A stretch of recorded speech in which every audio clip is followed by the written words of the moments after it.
And today we're going to talk about execution, time management, getting things done, performing at a peak level. My little girl is 10 years old, my son's 21, and my daughter, our philosophy is you got to do something. You can either do sports or scouts, and you have to do music.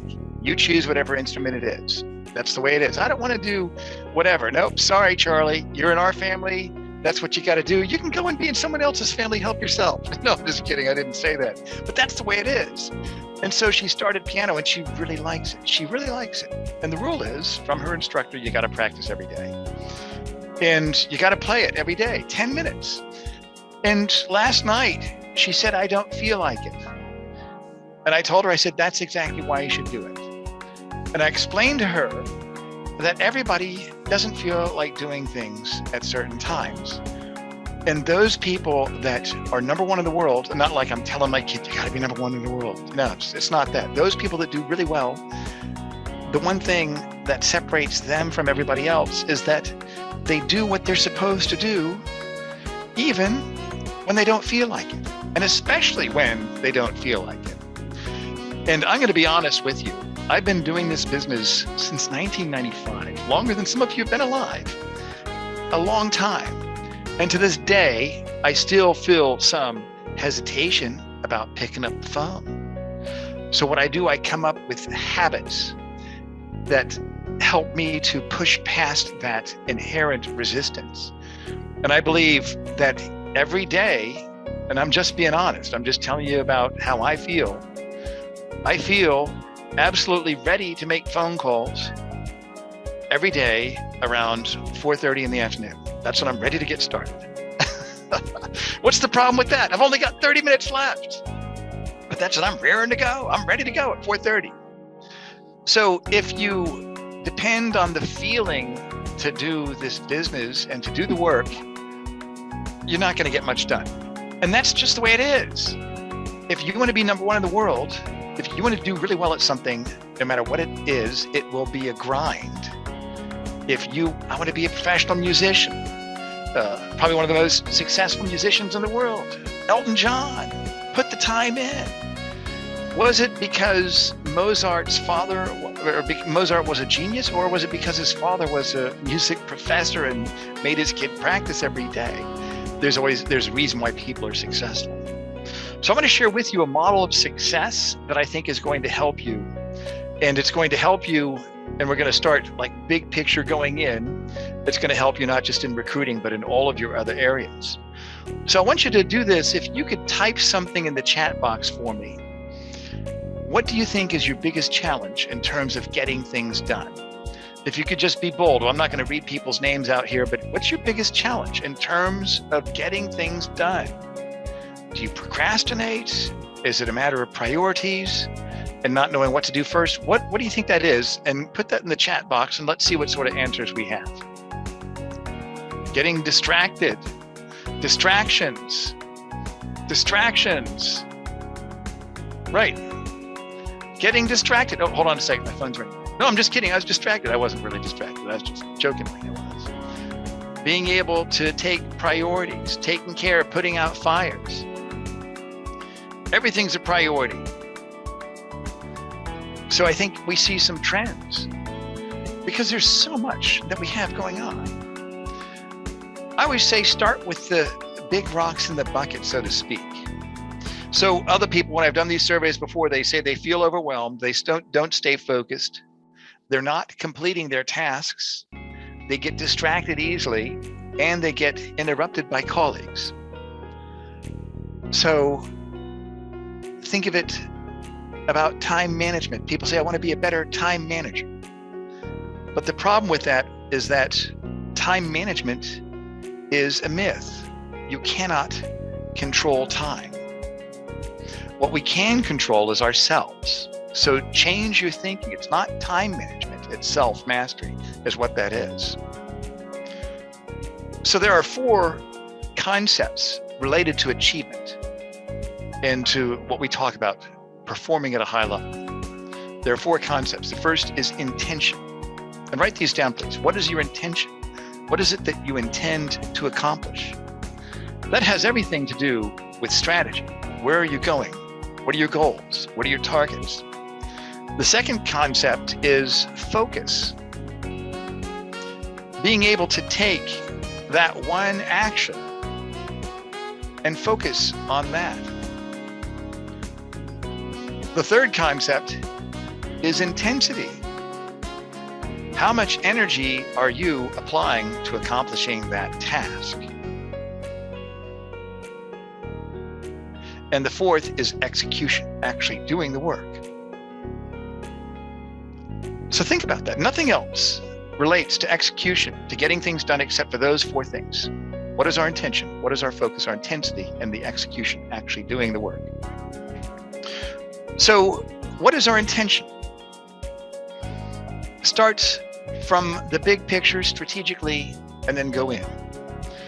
My dad was a trainer. He was a career Marine Corps officer. Then he got into human resource management on the training and development side.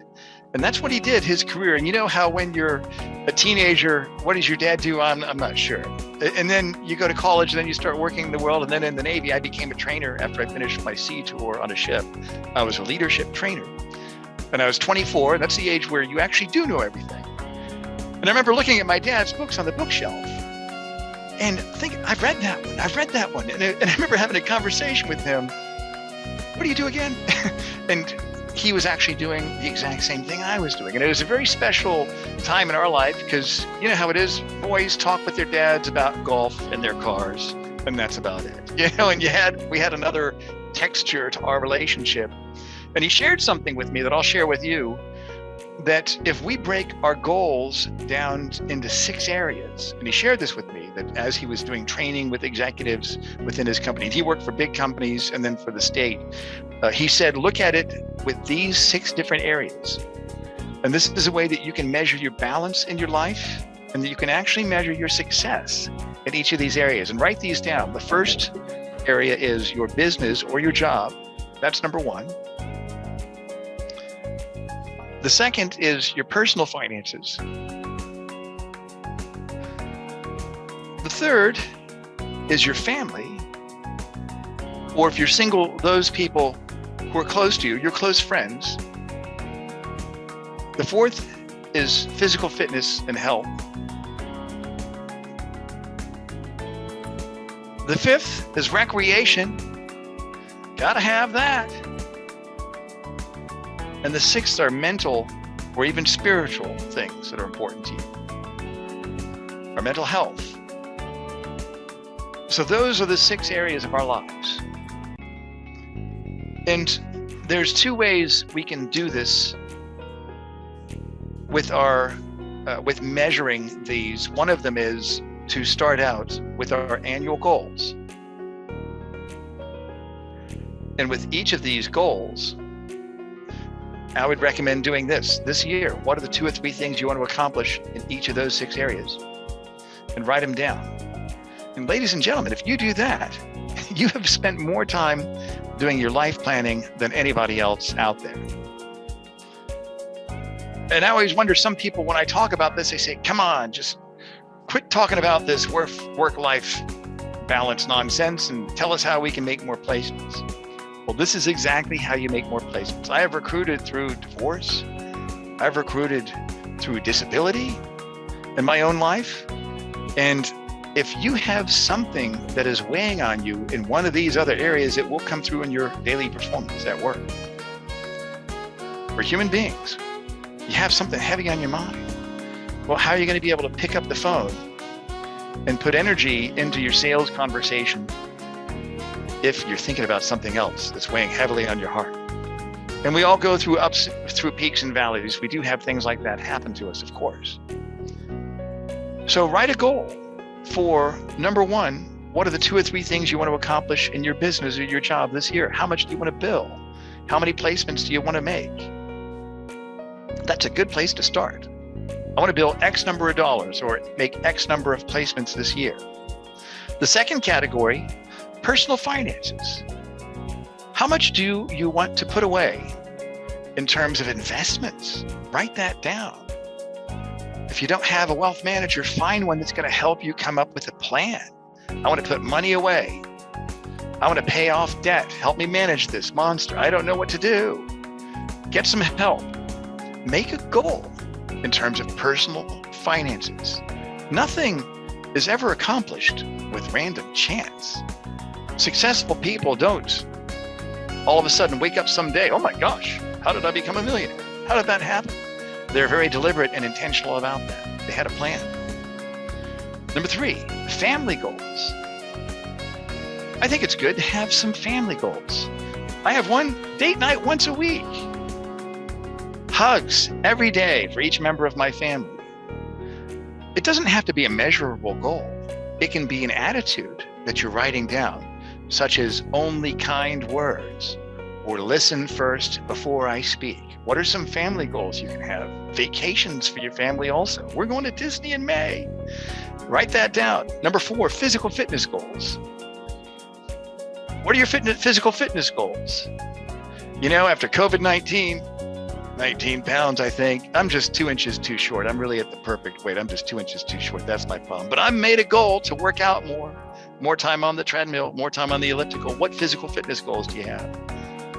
Number 5, what recreational goals do you have? And number 6, what mental or spiritual goals do you have? Do you want to read books? How many books do you want to read this year? What action steps can you take to grow in those areas of your mental health, of your spiritual growth, whatever that means to you? Write it down. And when you do that, you are in control. You feel a little bit more control about where you're headed in life. Set your yearly goals. I'd recommend doing that every year. And then beyond the year, I'd recommend take it to the month, each month at the beginning of the month. Especially with business goals, what are the 2 or 3 things I want to accomplish this month? I'd recommend starting out each month with those same 6 categories. So each month, what are the 2 or 3 things I want to accomplish? And then even daily targets, each week, weekly targets. I recommend Sunday night, not Monday morning. I mean, really, weekly targets, that's where you really have to bring things to a tighter focus. Look at your calendar, Monday, Tuesday, Wednesday, Thursday, Friday. Just look at your whole week. Each day, what are the things I need to touch on Monday, Tuesday, Wednesday, Thursday, Friday? And then Sunday night, like I said, I will email myself because I'm brushing my teeth, I'm going to bed, I want to write my goals down. I don't have any, so I got my phone, I'm going to email myself my targets for the week. I like to use the word targets for weekly and daily goals. I call them my daily and weekly targets. It's much more precise. Target, you think of riflery, archery, darts. It's much more specific. I'd recommend going over all of your activities when you review your weekly targets. What searches do you have open? What deals do you have going on right now? Which candidates are interviewing? You want to have so much activity that you can't manage it all in your head. You need to get to that point. You need to get to that point. We have everything written down. I like to do this. I mean, this is kind of a simple thing. It's pretty simple, but I've got all my deals. I just type this down. I have it in my database, but I have them all here on one of the, in your iPhone where you can just type things and it's like a piece of paper. I don't even know what it's called. I am really high tech. I write it down there and I look at this throughout the day. I'm looking at where I need to spend time. Where do I need to give attention with my deals? But especially when you're planning your week, what deals and what searches do you need to touch? Which candidates do you need to reach out to? You always want to be thinking about that. I used to have this habit of not stopping thinking about work all the time. In this business, it can get a little bit excessive. And you need to take breaks, and I'll talk about that in a second. But I found out that I was kind of becoming, I wouldn't say a workaholic, but I just wouldn't stop working. And I had a performance coach, and he asked me about that. He challenged me. He said, why do you think that? I said, I'm afraid that if I stop thinking of my deals, they're not going to close. And he said, that is superstitious. And I think he's right. If I stop thinking about it, it might fall apart. So he came up with the idea. He said, have a closing ritual on Friday. And on Friday, I would close out my desk. I would clean off my desk. I would have my plans written out for my searches on Monday. And I would write down my targets. And then he said, have a closing ritual on Friday, and then allow yourself to come back and touch it once on Saturday and touch it once on Sunday. So Saturday morning, usually late morning, okay, my family and I, we're going to go out and do something fun. But before we do that, I'm going to kind of look at my deals and just think about them for a little bit. And then I'm going to put my phone down, and it's not going to be in my head for the rest of the day until Sunday night. I'm looking at my thing again. All right, 10 minutes. Let me just look at my targets for the week. I'm going to email them to myself. I'm done. I don't have to think about that. And that really helped me to stay connected with my activity. And that's something I do to this day. Everything I'm telling you, I do this every single day.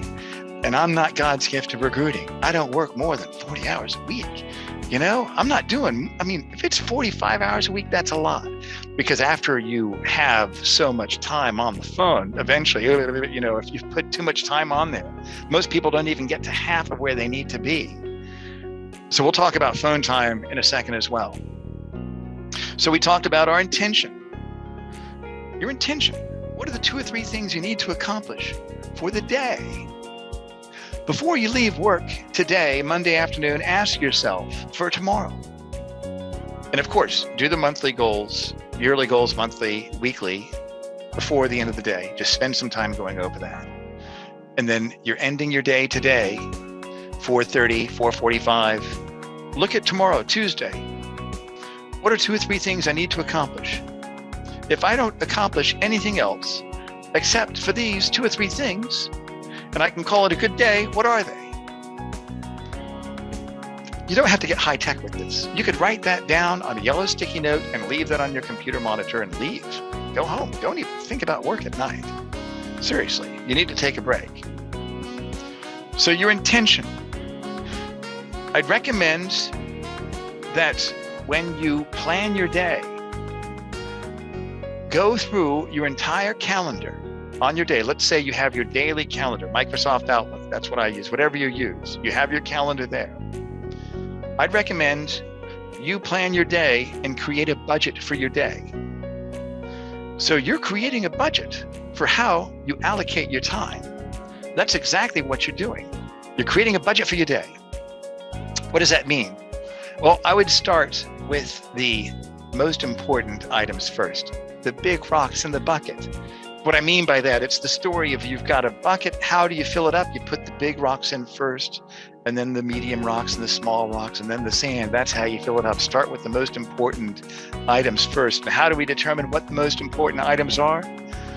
Which deals have the highest likelihood of closing the quickest? That is a priority. Which deals are closer to closing? Which deals are closest to closing? That is the big rock in the bucket. Start with that. Put that on your calendar. What do you need to do? I need to do an interview prep and an interview debrief.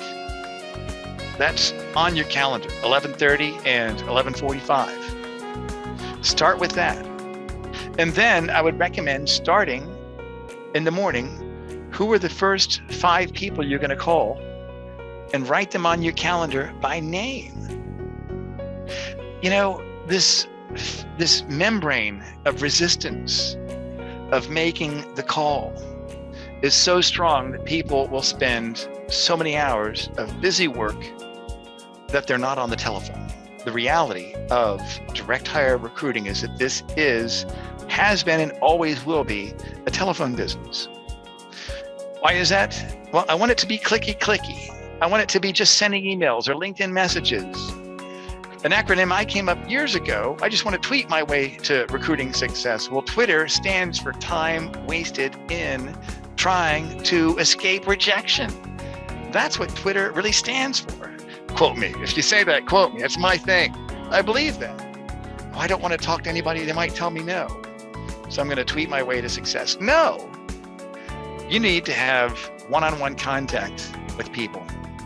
Even if you make first contact with them on LinkedIn or email or some other way, you have to have telephone conversations with them because there's an emotional context to it.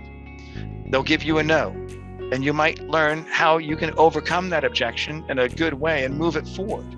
You can nuance that and get other information that's going to help you move that deal forward. The goal of each step in the placement process is to get to the next step. We can't do that if we don't have telephone calls with people. How much time should somebody be on the telephone in recruiting? If we were to add up all the minutes that you're on the telephone, it should be no less than 4 hours every single day of telephone time. That's a lot of telephone time. And I use a system. There's all sorts of VoIP systems. I'm sure you guys have something where you can do call accounting and you can see how much time people are on the phone. I think that people should be looking at how they're managing themselves. So create a budget for your day. Start with those activities that are closest to closing. Put those on your calendar. Who else do you want to start your day with? Put the first 4 or 5 people by name you're going to start your calls with. And I would recommend that these are people that you know. If you want to start your day, would you rather jump into a cold swimming pool or ease into a nice warm jacuzzi? A jacuzzi, I call them jacuzzi calls. Make your jacuzzi calls first. Well, I've got to call Steven because he finished the document and I need to go over that with him. I've got to call Karen. She just had her interview with my client. I've got to call my client Hillary and see how that went. And my other client, Lori, that talked with Karen last week. Then I've got to call Steve and make sure he's working on that document, because those are some of my deals I have. Those are my first 5 conversations. Put them on the calendar. When you do that, I've noticed that the way you start your day is the way that your day usually ends up. If you start your day and say, I've got to do some accounting, or I've got to do some social media, I've got to do a post, you're going to spend the rest of your day doing posting and staying off of the telephone. That's how I've done it in the past. Because, you know what? It's Monday. I'm just going to keep doing social media. It's Monday. Nobody wants to hear from a headhunter on Monday. Next day, it's Tuesday. They're recovering from Monday. I don't want to bother anybody on a Tuesday. Wednesday, I can't bother them now. It's hump day. Thursday, they're getting ready for Friday. Friday, come on. Nobody's going to be in on Friday. I mean, that's the self-justification I see a lot of people do about staying off the phone. And the way you do it is to have habits that force you to do this and make it easy on yourself. So one habit I'd recommend that you have when you come into the office, because you already wrote your goals down, your targets for the day before, you know what your day is all about. You open up your calendar, not your email, but your calendar, and you see exactly who is on your calendar, who are the first 4 or 5 people you need to call. If it's cold outside, you have a jacket on, you walk in, don't take your jacket off. Don't go get your cup of coffee. Don't do anything. Don't ask, how was the weekend? Don't go say hello to your friend. Don't turn on your email. There's your heresy for the day, ladies and gentlemen. Open up your database. Turn your database on, open up your calendar, and make a call to one person. It's 8:45, you're there, make a call to one person. And then stop. Oh, he wasn't there. I left a voicemail message. I'm going to take my jacket off. I'm going to boot up my email. I'm going to go down the hall. I'm going to get my cup of coffee now as my reward for making that one call. And then I'm going to come back to my desk and I'm going to check my email. That is a tip, a life hack that I figured out long ago that will force me to break through that membrane of resistance so I don't have to wait until I'm ready to go at 4:30. That's when I usually feel like doing it, but it's a matter of taking action on things now. Force yourself to do that. It's just one phone call. It's not that hard. Just one call. And then you realize I can do this. That's not too bad. So another tip about creating a budget for your day. You want to batch your activities with each other. Peter Drucker talked about, and he was an American management consultant that was highly regarded in writing books. One of his premier books was called The Effective Executive years ago. Talked about effectiveness and performance for executives in business. And he said that every process has a beginning, a middle, and an end. And we start a task in the beginning and we're developing some momentum. Now we're in the middle of our task. Now we're kind of creating a state of flow and we're getting into it, and then we have to end our task and we're wrapping it up, and it takes time to close something down and finish that. So people talk about multitasking. The problem with multitasking is that it's similar to an interruption. Think of it like this. You're doing your online bill pay. You're doing your online bill pay. I'm getting this, I'm logging in. Shoot, what's my password? Okay, there it is. I've got my bills here in my email. And I'm going to start doing my online bill pay. And my daughter walks in and says, I want to show you this painting that I've been working on. Can I do my online banking and give my kid the attention that she deserves at the same time? No. So what do? I have to stop the online bill pay. Hold on a second, sweetie. Let me see this. Okay, yeah, show me the painting. Wow. Tell me about your color selection, your composition, the tone. How'd you use? Did you look at the painting or photo when you did that or what? And now, okay, now we complete this task. Then I have to come back to my online bill pay. Oh, shoot, I got logged out. What was that again? Oh, I paid this one. Oh, wait, oh, shoot, I just paid that one. I paid it twice. Ah, now I got to call the bank. We can't have one task and the other task, because changing from one task to another, that in itself is an interruption. It's like, and so think of it like this. If we were to write down what types of calls we make as recruiters, the types of calls we make: direct outreach calls, recruiting calls. We call candidates back, our qualifying calls. We're submitting them to a client. We want to talk to the client and see, how does it look? How does this person look? Maybe a query call. What do you think of this person? We have to follow up, talk to the client. I've got some concerns about the candidate, but I do want to schedule an interview. Now we've got to do our interview prep with the candidate. Now we've got to do our interview prep with the client. Now we've got to do our interview debriefs, and then all the other 10 calls we have for the rest of the process. Not to mention on the client development side, it's about 20 different conversations, types of calls that we have. So if you were to work a desk, I'm going to make a recruiting call, a qualifying call, an outbound sales call, a business development call, a marketing call, a reference check, another recruiting call. If we were to do all those randomly, we would lose effectiveness. So the goal is to batch similar activities with similar activities. I've heard every sales trainer talk about this when they really talk about time management. You want to batch similar activities with similar activities. So I would say your outbound recruiting efforts. Your calendar could look something like this. The first 30 minutes, you're reaching out to 4 or 5 people. You've got different types of reach out. I've got these 2 interview debriefs and I've got these 3 people I need to qualify. I'm just going to put anybody on the calendar early in the day just to get me into it. But then I would recommend at least 90 minutes for each search that you're working on. ABC company wants me to recruit an accounting manager. I'm going to spend 90 minutes on that. So it could look something, and you want to write this down on your calendar. Basically what you're doing, you're creating an appointment with yourself on your calendar for these tasks that you're doing. So I've got my initial 4 or 5 calls scheduled, and then I've got 90 minutes. So let's say from 9:30 to 11. So for 90 minutes, from 9:30 to 11, I'm working for ABC company, recruiting an accounting manager. From 11 to 12, I'm going to market John Smith. John Smith is a candidate I came across last week as my NPC, because I set a goal to find 4 NPCs each month, and he was somebody that's interested. And I've qualified him yesterday. Now I've got my list of companies I'm going to call. I'm going to spend the next hour from 11 to 12 reaching out to executives to have conversations about this particular candidate. I'm going to give it an hour, and then I'm going to take a lunch break from 12 to 1.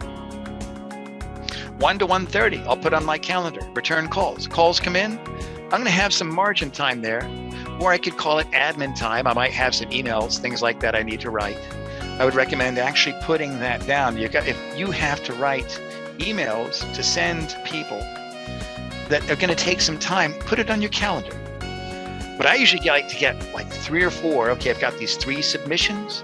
I'm going to schedule it. So your NPC calls.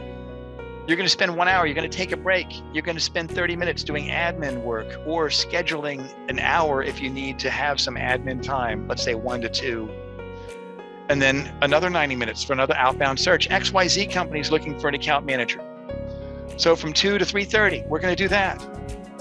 I've got 3 people I need to qualify from 3:30 to 4, 4 to 4:30, 4:30 to 5. And then you want to leave some time for research time. In the olden days, they would say, have it at the end of the day, but now just do it when you can. Whenever it's most effective and efficient for you. I like to do research early in the morning, sometimes late at night. I mean, I really like reading about data within my niche. I like that. I like seeing where I'm going to build my list. So the point of this is to do research, block out time to do your research. Okay, I've got 6 hours, 7 hours of things blocked out on my calendar. I'm going to spend another hour doing research and identifying companies and individuals. I'm going to go through my database. What you don't want to do is make a phone call and then go back and look up a phone number and go back and look at the website. You don't want to do that. There's too much distraction. You want to do all your research and then everything else is phone call, phone call, phone call. So you want to minimize the amount of time that's spent in between making those calls. So some other tips related to intention is scheduling the admin time, writing resumes, writing long emails, planning time so that when you're calling, you don't have to look up the phone numbers. I'd also recommend scheduling your breaks in the day. And one thing I'll tell you is that in terms of performance, if we were to cut our skin, the point where the skin is cut is going to grow back stronger. That's scar tissue. If we're to break a bone, the point where the bone breaks, it's going to be healthier. When people talk about building muscles, lifting weights, what are they actually doing with their muscles? They're tearing them down. That's why you shouldn't lift weights 2 days in a row with the same muscle groups, because they have to heal. And when we take a break, that's when we gain strength. That's when we're truly healing. When you do the business the way you're supposed to do, with attention, your focus, your intensity, and your execution, you will need to take a break. If you're not dreaming about candidates and clients, then you're not doing the business with enough energy. If you don't have dreams about the business at some point, then you're really not into this and you need to focus on a little bit more intensity. So I'd recommend scheduling 3 breaks, and actually 4 breaks, technically. Have like a 5-minute break. You're going to take a stretch break, go refill your tea, your coffee, say hello to a friend, and then get back on the phone. Lunch.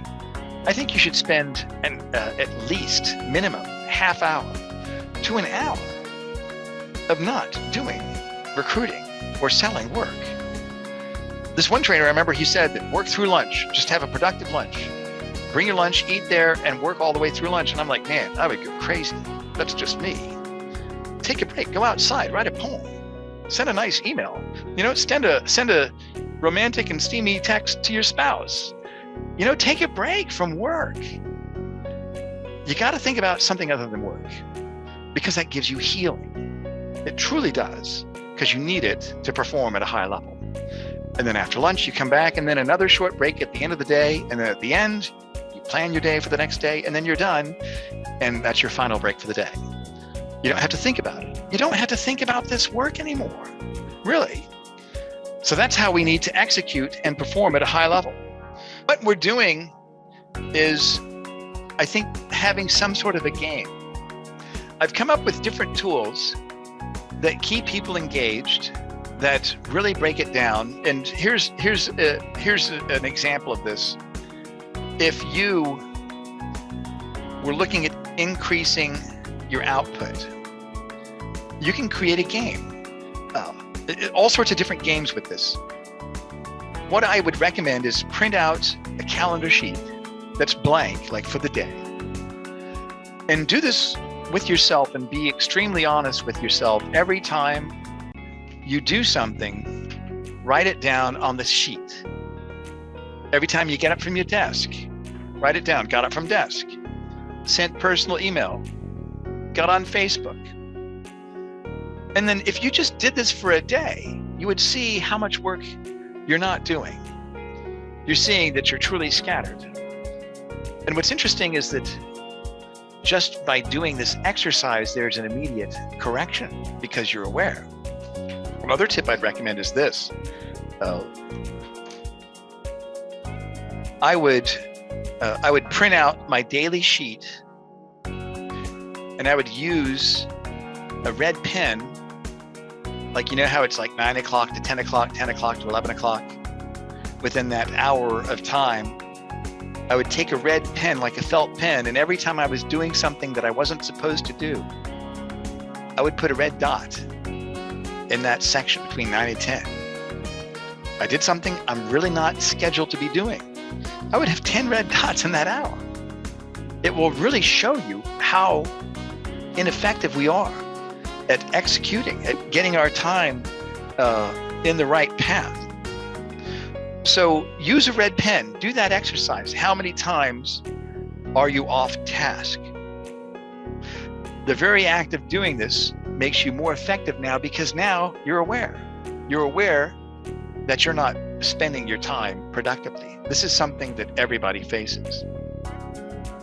So think about this. We've talked about our intention and our focus. And let's talk a little bit more about intensity. There's 3 ways to increase our output in terms of getting good candidates in our funnel. You want to think of your business as a funnel. You have candidates on the outer rim. Those are the people you're just starting to have conversations with. And then they slowly come down. Now they're starting to talk with your clients. They gave you the authorization to submit their credentials to your client. You did your submissions, and now we're going closer to the end of the funnel. We've got some interviews. A couple of them are going to fall off, but then we have some that go all the way through the funnel into a placement. That's how you think about that. You always want to have a lot of people on the outer rim. So if we want to increase the number of people that are flowing through our funnel, how do we do that? Well, we can spend more time on the phone. We can get more connects. I can get more people that are talking with me. And then we can get more conversions, meaning people tell us no. I know how you feel, Joe. Other people felt the same way, but what they found was this. In fact, one of my best candidates had that same concern, but he went and met my client for an interview, and now he's been there for a year and he loves it. That's what he told me last week when I talked to him. Can I make a suggestion? Sure. Compared to the rest of your career, all I'm asking for is a 30-minute phone call. Do you think it would be good to at least have a short phone conversation with my client? And then you can decide for yourself if it's worth taking a closer peek. Yeah, sure. And this goes back, what I just did. I did about 4 or 5 of the principles of influence that are very important to how people say yes. How do we get good with our conversions, turning that no into a yes? That's how we can get more people in our funnel. Spend more time on the phone, more connects, and then more conversions. So let me kind of give it a mathematical way. Let's say that we want to increase our placements. We want to increase our revenue by 100%. We want to double it. How do we do that? Well, we can increase, let's say any sort of business we would have. We want to increase our value by 25%, increase our price by 25%, increase the number of clients that we have by 25%, then increase the number of times each client buys from us by 25%. If we do those 3 things, we've doubled our flow, our revenue. We can do the exact same thing with our candidate flow.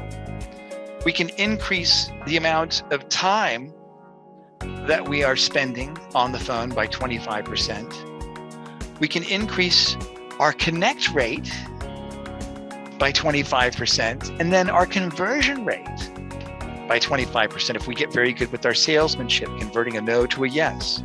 So that means that if we have, out of 4 people that told us no, One of them said, okay, after they said no, we can talk them into it. That's a 25% increase in our conversion rate. So how do we do this? Well, I'll tell you, how do you increase your time by 25%? I can't get more hours in the day. Yes, you can. I'll show you how. Let's just say you add 30 minutes to the beginning of your day. And you also add 30 minutes to the end of your day. Well, that's an hour. Can you get in 30 minutes early and stay 30 minutes later? Yes, but that's a lot of time still. But that's one way you can get an hour. Another way you can do this, how do you get an hour extra in your day if you don't want to come in early or stay later? And then I'm not saying don't do that if you need to do that. And every life cycle of everybody in their career is at a different point. When you're starting out, 50 hours plus a week, I think you should. When you're starting out, once you develop your rhythm and your flywheel is what it is, then you can back off of that over time. But how do we get an hour of our day? Well, another way you can do this is eliminate non-phone time activities. In other words, find and reclaim unproductive time, and you can easily reclaim unproductive time 30 minutes in the morning and reclaim unproductive time of 30 minutes of time in the afternoon. That's a whole hour just by not goofing off, just by changing what we're focusing on. So if you came in 15 minutes early, you can do that. And you stayed 15 minutes later, now you're talking, but that's a whole half hour. If we can reclaim 30 minutes of goof off time in the morning, 30 minutes of goof off time in the afternoon, and then expand our day 15 minutes in either direction, that's another 90 minutes we're getting of telephone time. That's how we can increase our time. How do we increase our connection rate by 25%? Think of it like this. You're manufacturing a widget, and there's a concept called throughput. Your throughput, we want to increase the number of widgets we make per hour. If our executive comes down to our factory and says, we need for you to increase the number of widgets by 25% this year, we're going to talk with our process engineers, and we're going to find out how we can make 25% more widgets. If we're doing 4 widgets per year, how many more widgets is that? 1 more widget. If we make 4 widgets per hour, if we can get 1 more widget per hour, that's a 25% increase. If we do that each hour, then we're going to have a 25% increase over the course of a year. So I want you to think of your day, I want you to think of your year as a series of well-executed hours. Each hour counts. If you spend time in an area that does not bear fruit, that is a waste of 2 hours. If you spend an hour in an area that doesn't bear fruit, you've wasted 2 hours. That's time that you spent walking forward in a direction that did not have a favorable conclusion. And that is time that you could have spent walking forward in an area that had a favorable conclusion. So you're actually twice as far away. That's how you want to think about how precious your time is. It's truly the most precious commodity that you have. So how do we do this? How do we reclaim it? We look at our hour as we're making widgets, and if we can get 1 more conversation per hour, and if we have, let's just say, if we're talking to 2 people per hour, that's it. We're making our calls. We'll only connect with 2 people per hour because it depends on who you're calling, what level, do you have direct phone numbers, things like that. If we can get 1 more connection per hour, if we're talking to 2 people per hour, we can get 1 more on the phone. That's a 50% increase in our throughput. And what I've noticed is that as you start increasing this, keep track of the number of connects per hour that you make. I used to create a tool, and I'll see if I can find that tool and send that to you, where you can actually highlight your intention each hour. How many people do I wish to talk to this hour from 9 o'clock to 10 o'clock? I would highlight 4 boxes in yellow. Each time I talk to somebody, I put an X in the box. And I would keep track of how I'm spending my hour. Because remember, like I said, your year is a measure of well-executed hours.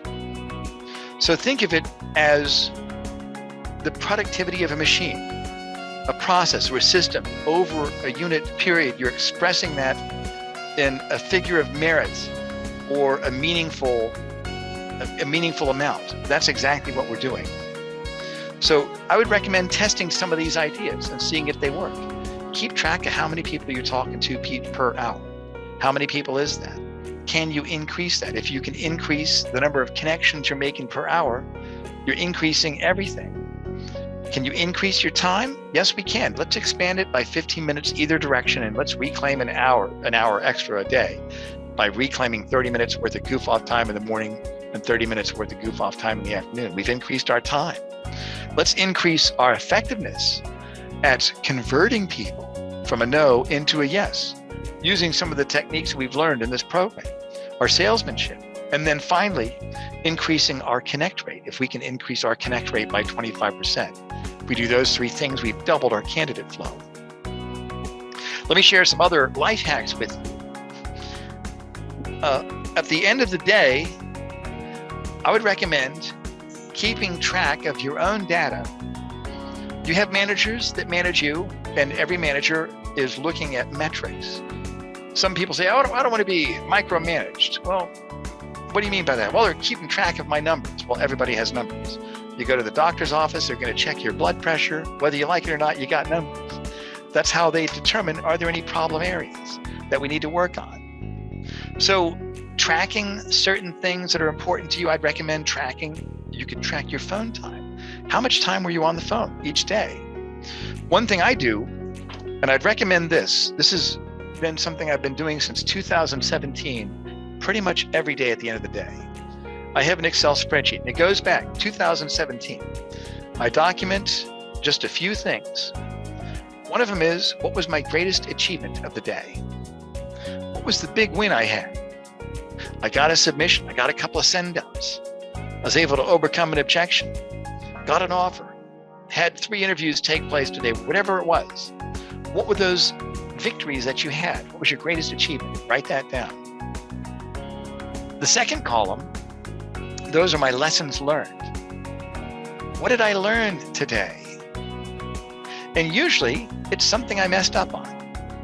What mistake did I make? And I will track that, and I will go back over time and spend time looking for trends in my lessons learned. And that helped me to identify some significant areas where I needed to make change. I remember the first time I started doing this, and I had about 9 months worth of data. And I was going back and I was just looking at the lessons learned to try to find certain patterns. And I noticed that I didn't get back to the candidate soon enough. He took another job, didn't get back to the client. I was hesitating and getting back to people swiftly. For whatever reason, I was just not on the ball with that. I think maybe I didn't want them to tell me no.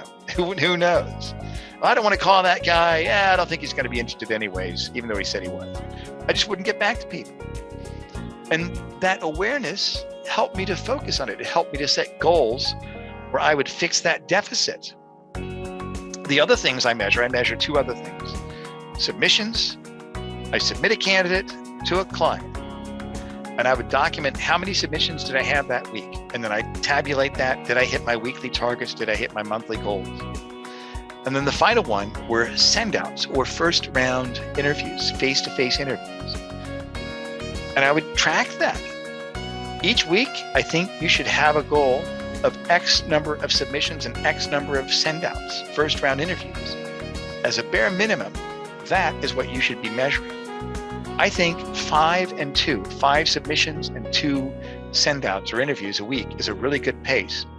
If you think about the interview to placement ratio, how many interviews do we need to set up that result in a closed placement? Across the board, the industry is 5 to 1 for every 5 first round meetings, whether it's 5 people meeting at 5 different companies or 1 person interviewing with 5 companies or kind of a combination. Across the board, it's 5 to 1. So if I want to have 2 placements a month, how many interviews do I need to set up? 10 a month. One thing I did, this is back in 2001 after 9/11. In 2002, January, I decided to use the calendar date as my monthly goal. I want to have 30 submissions a month. So if it was the 15th of the month, I would have 15 submissions by the 15th. If it was the 7th, I'd have 7, and so on, and I'd just keep on track. And I would let the date, that's going to be how many submissions I'm going to have. And what I found was that, if it's the 1st of the month on a Monday, by the end of the month, that's 5 submissions, but I come back and it's the 8th of March, but I had 5 submissions when I left on Friday. How many do I need to submit today to catch up to 8? I need to get 3 submissions. I need to send 3 resumes out. And I made a commitment. I'm not leaving the office until I get 3 resumes sent out to clients by the end of the day. And I wouldn't leave. I would just, hey, Jerry, this is Scott Love. Remember we talked about that opportunity? Please let me send your resume there. I mean, it was just go ahead. Why not? It's just a meeting. Well, okay. I got my 2nd. I got my 3rd. I can go home now. And then the rest of the week seemed like a piece of cake. 1 a day. All I have to do is just submit 1 candidate to a client, and that's it out of 8 hours that I have. Yeah, that's it. That's 30 submissions a month. Out of that, you're going to get 8 to 10 first-round interviews, and you're going to close 2 placements a month if you do it consistently. And when you do it consistently, I promise you, this business is truly effortless. When you are busy and you're focused and you're taking searches, you're taking 2 new Class A qualified searches a week. You're submitting 5, 6 people a week, 7, 8 people a week. You're getting 4, 5 interviews scheduled every 2 weeks. You're getting 8 to 10 first-round interviews a month. You're making 2 placements a month. Ladies and gentlemen, this is truly $1 million a year business. You can bill $1 million in any niche in direct hire fees. People do it all the time. I mean, all the time. So, and we can spend some time next week kind of talking about limiting behaviors. I've got some other things I want to talk about, kind of the mental part of this, which I think really kind of feeds everything else. So I'm going to kind of stop it right now and just open it up to Q&A. Any questions or comments? You can unmute yourself, or if you want to type something in the chat box, please do so. Do you also schedule time to get back to the distractions, meaning those candidates that I have a question, or, they just, I can give you an example right now. I have a candidate and they have an offer, and they keep emailing me list of questions they have from the employer. So I have to stop what I'm doing, and then it's like a lot of back and forth. Oh, also I forgot to ask about 401k. Oh, okay. Yeah. So again, that stops my flow. At the same time, I have an agenda to get back to the employer. It's sensitive. They want him to start Wednesday. It's that tag and pull. Yeah, I want to be focused on my agenda. At the same time, I got to generate an answer to him and to them by the end of the day. What do you suggest we do? I think, and this is the thing, and I know I didn't have time to really get into this, and I'll continue some of this next week about really avoiding some of the distractions. But the reality of our business is that we are in a business that does have an element of being reactive to it. So I think with that particular scenario, I would call that person, because the one overarching theme I want this person to have is that I care about them. And because we do want to make the placement, and I do care about you. And so I would say to the person, I would say, I want to make sure that I'm being thorough. Let me ask you, do you think there could be other questions you could have? Because I want to make sure that I'm not missing anything and you're not missing anything.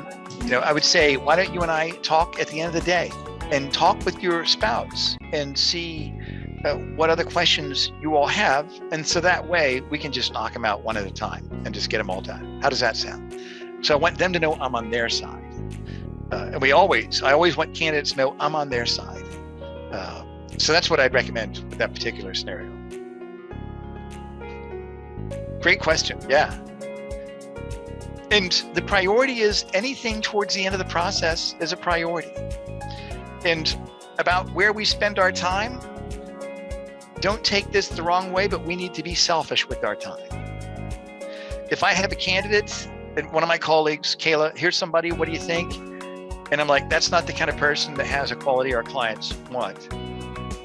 But I still may talk to that person. I may not, I'm not sure yet. But either way, I'm going to give that person a directory of other legal recruiters. I'm sorry I'm not able to help you. Our clients have a certain criteria, and unfortunately, I don't feel your experience would align with what their needs are. However, here is a listing of other people that do what I do that can help you. You know, you want to be selfish with your time, but you always want to be generous in your spirit, but you can be hyper organized about that. You can have an auto email responder that you just press a button and it sends out, hello, insert first name here. I'm sorry your resume doesn't fit what we're looking for, and I'm really sorry about that. I am truly impressed with your credentials. However, our clients dictate what our needs are, but this may help you. Here's an article on how to find a job in today's market, and here's a listing of other recruiting firms. I wish you all the best. It does have a way of coming back to you, and you feel good. Here's somebody that's really in need, and they don't know that we're hyper niched within a certain niche, and they just don't get that. They're like, you're a recruiter, you're supposed to be helping you. I always believe you want to be honest with people. And if you have somebody that is just talking and talking and talking, I will go to my calendar and I will schedule something. I got to call Danielle. I will just put that on my calendar so then I can say, I really appreciate talking with you, Joe, but I've actually got to call somebody right now. It's on my calendar, so I need to hop off the phone. Oh, and 9 times out of 10, you know, I'm sorry, I'm just talking your ear off. I got too much time on my hands, I guess. So I think we need to have that delicate balance of be selfish with your time. You want to be selfish with your time. You spend time in areas that will give you a high and magnificent return, but we need to be gracious. And we know that there are people we can't help. We always want to have courtesy to them. We always want to be gracious in our response to them and have something that can help them. I really think that's the best way to work. You know, we're not just greedy headhunters. Well, maybe a little, but we want to be giving and thoughtful and of service to people, even if we can't place them. Hey, Haley. Hey, something actually that came up in a Bar Bruno conversation as well was you can tell people I reply back to all of my emails between this and this time, this and this time, and this and this time during the day, instead of all throughout the day. And that way they can kind of more understand the value of, hey, this is what I'm doing. I need to be focusing on finding you a position, helping my clients find candidates, recruiting, sales, all that fun stuff. So I will reply back to all emails and phone calls at these specific times throughout the day. Going back to what you were saying about being selfish with your time. Absolutely right. And Barb Bruno is great. Anything that she says is usually right. You know, her and her husband, Tony, I'm so grateful that I heard her speak years and years ago. But she's always got great ideas. So I produced the Rainmaking podcast. I've mentioned that before. And I'm bringing this up again because our show from last week was on taming the email beast.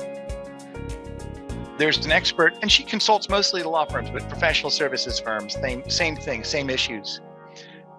And you can just Google the Rainmaking podcast. That's episode 92. All of them are on business development. And if you scroll down to some of the earlier ones that go back to way back, like 2008, those are all related to recruiting. I took that and kind of changed the feed and morphed it to business development because those are the people I recruit rainmakers.